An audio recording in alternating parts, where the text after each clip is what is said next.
पात्रा कम्युनिस्टों ने। संबित पात्रा कौन है? ये संबित पात्रा इस देश का सबसे बड़ा गद्दार है, सबसे बड़ा गद्दार है संबित पात्रा।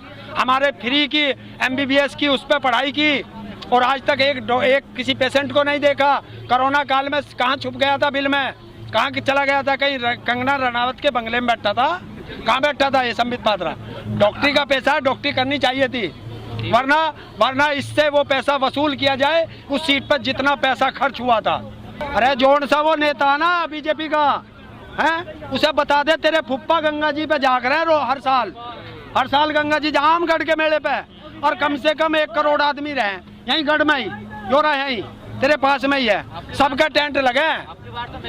अरे वो ना वहाँ ना लगा टेंट, यो लग गया मेला सा, और क्या मजे में रह रहे हैं। यो बड़ा मेला लग गया। और सबसे बड़ी बात दिखे ना, तो यो भाई कभी मुझे मिला था ना, यो भाई मुझे मिला था है? ये मेला सरकार के नाक में दम कर रखा था। और जो सरकार हमें फांसी लगा रही है उसे कौन देखेगा? हम तो कह रहे हैं कि बस तू अपने काले कानून वापस ले, सरकार चला, हम घर को चल रहे हैं, हम अपनी खेती करेंगे। तो हमें यही पता नहीं, तो उनसे कहना अन्नी अब के उसकी थूथड़ी तोड़ेंगे जो हमें मिल गया कहीं, जो कह दे कि MSP पहले से घोषित करें। अब का किसान इतना गुस्से में है, बता देना उन्हें। और खुशहाल का तो तने देख लिया, सड़क पर पड़े कितने बढ़िया। जब से ये देश आजाद हुआ, पहले नेहरू इस देश का प्रधानमंत्री बना था। लोग बाग कहते थे अगर नेहरू मर गया तो कौन? शास्त्री जी आ गए। फिर कहा अगर शास्त्री जी मर गए तो का प्रधानमंत्री कौन है? तो भैया ये तो देश की संवैधानिक व्यवस्था है, ये चलती रहेगी। कल को मोदी मरेगा, 10 साल बाद मरेगा, फिर कौन? तुम बताओ। जो रामदेव वहाँ बैठ कर कह रहा ना, यो ही कहे सबसे ज्यादा ये बिल बढ़िया है।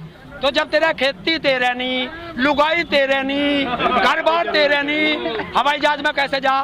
फिर हमारी जमीन में क्यों टांग डाला? अगर हमारी फटी में टांग देगा तो इसकी टांग तोड़ के मेरे जैसी कर दी जाएगी। वो तो देशवासियों को घी खिलाते हैं, गऊ का देसी। अरे यार बार बार पूछो भाई, तुम ये देसी घी कौन सी गाय बंध रही है? शुद्ध देसी है, शुद्ध खावे हम अपने घर निकाल के, वो तो सारा रिफाइंड खुआ में सब ये जितने भी कंपनी वाले देख रहे ना। देखिए एक स्मृति ईरानी है जिस टाइम संसद में 300 रुपए का सिलेंडर मिलता था हम लोगों को है, और 300 रुपए के सिलेंडर पर देश के प्रधानमंत्रियों को चूड़ियां भेंट कर रही थी, सिलेंडर सिर पर ठाव फिरे थी। आज हमारा सिलेंडर 692 रुपए का आया भाई, खत्म कर दी। सब्सिडी की तो छोड़ दो, 692 रुपए का आया आज मेरे सिलेंडर है। अब कहाँ है वो स्मृति ईरानी? क्यों नहीं अब उसे अपने फुप्पा को जो चूड़ी भेजती, अब भेजे ना, कहाँ बढ़ गई भट्ट में? ये सांसद जितने बैठे हैं ना, ये सारे हराम का खाने वाले हैं। तो ये बेवकूफ बनाना है, पक्का जुमलेबाज, झांसाराम। देखिए देश का सबसे बड़ा झांसाराम अगर कोई है वो नरेंद्र मोदी है। प्रधानमंत्री नहीं, प्रधानमंत्री पद संवैधानिक पद है, लेकिन ये नरेंद्र मोदी देश का सबसे बड़ा झांसाराम है। आज तक इसकी एक बताइए जो इसने कहा हो और वो सच हुआ हो। इसने कहा नोटबंदी में कि 50 दिन, भाइयों बहनों 50 दिन दे दो, वरना जिस चौराहे पे कहेंगे। अरे वो सारे चौराहे हैं, सब गुस्से में बैठे हैं।